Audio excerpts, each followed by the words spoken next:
Several parts of the city are on fire, in Krasnodar territory, Russia. The forest is on fire in the area of the Gelendzhik Arena and the bus depot, and it doesn't stop to move forward due to strong winds. While Putin can't protect his own country, he is still trying to conquer new territories.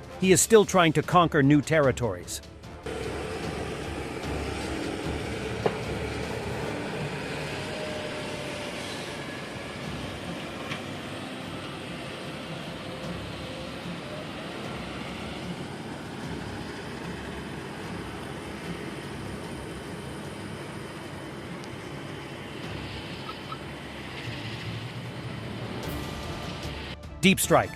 A quadcopter UAV has conducted a strike mission against the strategic airbase at Soltsy Airfield in the Novgorod region of Russia. The airbase is home to the Russian Air Force 22nd Guards Heavy Bomber Aviation Division, which flies Tu-22M3 backfire supersonic strategic bombers.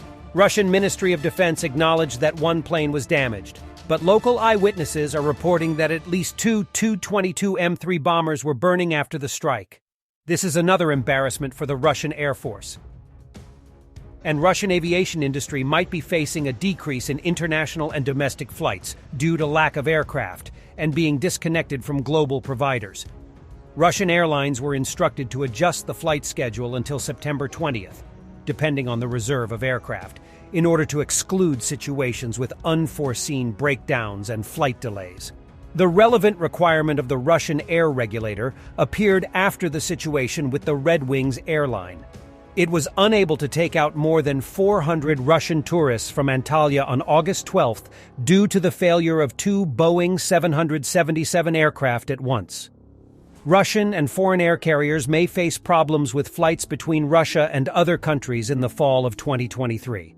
Difficulties may arise after Russia's disconnection from telecommunication channels owned by a global provider of services for civil aviation, the Swiss company Société Internationale de Télécommunications Aéronautiques. The CTA channel is called the aviation analog of the SWIFT interbank system. It is the most widespread tool in global civil aviation for the exchange of information between airlines and airports. The system is used by more than 2.5 thousand clients in 200 countries, and its technologies are used for 90% of all international flights. Due to the shutdown scheduled for the end of September, Russian carriers will no longer be able to transmit data on flights, passengers, and baggage to the information systems of international airports via CTA gateways, one of the sources explained. In turn, foreign carriers will be left without their usual channel for exchanging data with the information systems of Russian airports. And let's get back to the front lines. The main TikToker Kadyrov says, "I am 100% sure we will win in Ukraine and move on to other countries." Я имею руководство Запада, большинство европейских стран, у руля сидят быдло, которые вообще не имеют никаких человеческих чувств.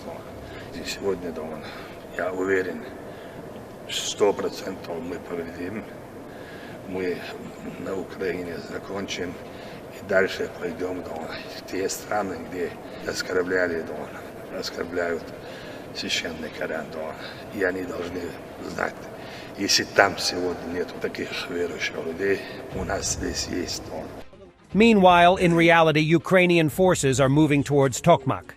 Here is a footage where the Ukrainian military enters the positions of the Russians. There is resistance in some areas, and in some, as in this case, the Russian military simply sleep in a drunken stupor, not even suspecting that they are already in captivity.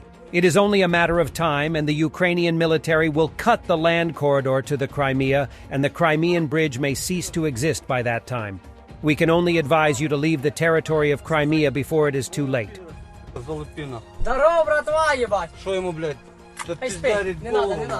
Targeting of what is said to be Russian mine-laying vehicle with the help of FPV drone. Interesting that unlike usual FPV drone is used as a bomber and not a kamikaze.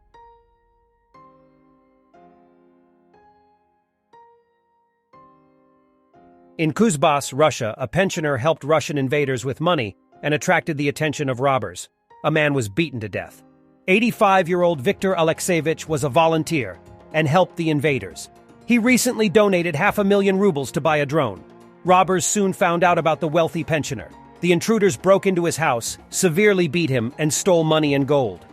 Previously, the criminals took with them about 1 million rubles. Viktor Alexievich received a severe head injury and fell into a coma. He died in the hospital 2 weeks later. It turned out that the robbers were a social worker and 2 of her convicted friends. Wow! The greatest country on earth indeed. Within the past 3 days, high-ranking officials from the Russian and Chinese governments publicly accused the U.S. of manufacturing biological crises for geopolitical gain and world domination. Russia and China accused the U.S. of wittingly releasing SARS-CoV-2. Statement yesterday from Chinese MFA on U.S. biological activity. They accused the U.S. of manufacturing biological threats to push their geopolitical agendas. When it comes to biosecurity threats, the U.S. is the most active and suspected country. They just didn't mention that the COVID started from Chinese lab, and no one is denying that. 美国出于地缘政治目的，经常编造所谓的威胁，借机遏制打压别国，维护一己霸权私利。这种做法违背时代潮流，损害的是国际社会的共同利益。生物安全是全球性问题，美方编造谎言，挑动对抗，严重破坏以禁止生物武器公约为基石的生物安全治理体系，损害国际社会携手应对生物安全风险挑战的努力。就生物安全威胁而言，众所周知，美国恰恰是世界上生物军事活动数量最多、疑点最多的国家。近年来，美方始终没有对国际社会的关切做出有意义的回应。例如，美国加入禁止生物武器公约之后，是否仍在暗中发展生物战能力？美国搞生物防御的真实意图是什么？有没有利用其他国家开展不符合禁止生物武器公约和美国国内法的活动？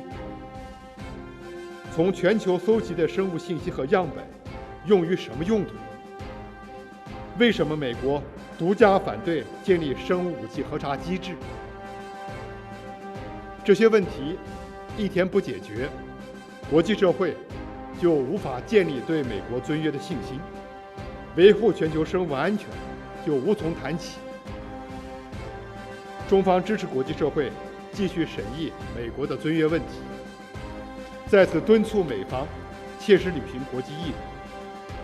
我也借此机会重申，中方将继续以全球安全倡议为指引，和国际社会一道，坚定维护生物安全国际法权威，促进全球生物安全治理，应对生物安全风险挑战。Thanks for watching, and don't forget to subscribe.